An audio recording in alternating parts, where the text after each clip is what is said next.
BRS అధినేత కేసీఆర్ గత assembly ఎన్నికల్లో పరాజయం పాలయ్యారు. అయితే త్వరలోనే ప్రజల మధ్యకు వచ్చేందుకు ఉద్యమాలు చేపట్టేందుకు రెడీ అవుతున్నట్టు సమాచారం. ఈ నేపథ్యంలో ఆయన గ్రాఫ్ ఎలా ఉన్నా రాజకీయాల గురించి ఆలోచిస్తే మాత్రం కేసీఆర్ పరిస్థితి ఏంటి, జనాలు ఎలా రిసీవ్ చేసుకుంటారు అనేది ఆసక్తిగా మారింది. మాజీ ముఖ్యమంత్రే తప్ప ప్రస్తుతం అంత యాక్టివ్ పాలిటిక్స్ చేయడం లేదన్న వాదన ఉంది.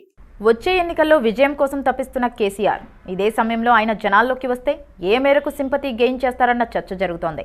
వాస్తవానికి కేసీఆర్ అధికారంలో ఉన్నప్పుడు చేసిన పొరపాట్లు కావచ్చు, ప్రత్యర్థులు చెబుతున్నట్టు అక్రమాలు కావచ్చు, ఆయనను వెంటాడుతున్నాయి. దీంతో కేసీఆర్ గ్రాఫ్ పైన చర్చ సాగుతోంది. రానున్న ఎన్నికల్లో పొత్తుతో వెళ్లాలా లేక ఒంటరిగా పోటీ చేయాలా అనేది ఆలోచిస్తున్నట్లు తెలుస్తోంది. పొత్తు పెట్టుకుంటే ఎవరితో పెట్టుకోవాలి అనేది కూడా అంతుబట్టనిదిగా మారింది. ఉన్న పార్టీలలో బీజేపీ మాత్రమే ఉంది. వాళ్ళు కేసీఆర్తో పొత్తు పెట్టుకునే సాహసం చేస్తారా అనేది కూడా సందిగ్ధమే. అది సాధ్యం కానప్పుడు కేసీఆర్ ఒంటరి పోరు చెయ్యక తప్పదనే చర్చ నడుస్తోంది.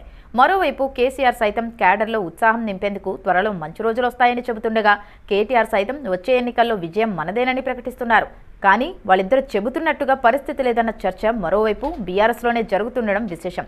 ఇదిలా ఉంటే గత ప్రభుత్వంలో చేసిన తప్పులను కాంగ్రెస్ పార్టీ ప్రజల మధ్యకు బలంగా తీసుకువెళ్లాలా అని నిర్ణయించిన దర్మిల ఇప్పుడున్న పరిస్థితి కంటే కూడా మరింత తీవ్రంగా కేసీఆర్ పైన, బీఆర్ఎస్ నేతలపైన రాజకీయ యుద్ధం మరింత పెరుగుతుందని అంటున్నారు. దీనిని తట్టుకొని ఏ మేరకు నిలబడతారు అనేది చూడాలి. ప్రస్తుత పరిస్థితి కూడా ఇలానే ఉందని తెలంగాణ రాజకీయ వర్గాలు చెబుతున్నాయి. ఏదేమైనా ఆ ఇద్దరి ఆశలు ఏ మేరకు నెరవేరుతాయో చూడాలి.